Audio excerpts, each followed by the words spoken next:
So now while the Pharisees are gathered together, Jesus now takes the opportunity to ask them a question. Verse 42 saying, what do you think about the Christ? Whose son is he? Stop. So Jesus asked them, watch, a compound question. Now this is powerful. Lord, help us. He asked them two questions in one. What do you think about the Christ? And whose son is he?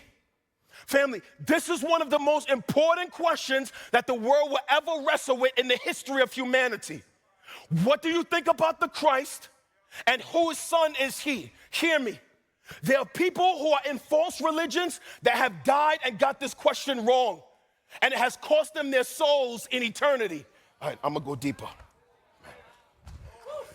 There are people right now who are believing something about this question that is wrong, and it can cost them their soul in eternity. Okay.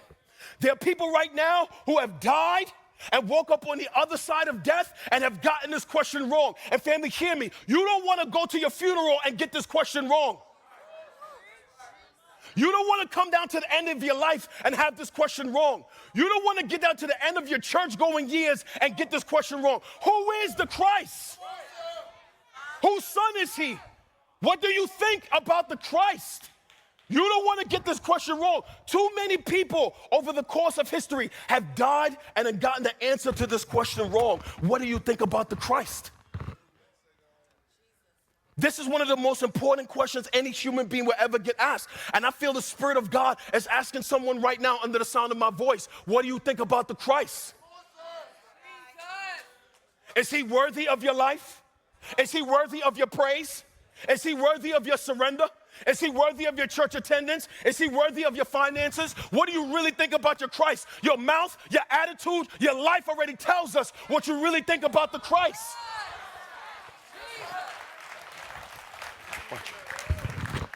And Jesus is asking them, hear me, a legitimate question. Now, family, pay attention, okay? Christ is not Jesus' last name.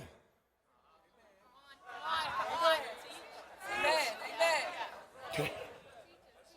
The word Christ is a New Testament term for, watch, the anointed one, which is a reference to the Old Testament writers believing for a person they call the Messiah. So in the Old Testament era, they would call this person the Messiah. In the New Testament era that you and I live in, we would call this person the Christ, the anointed one, the Christos.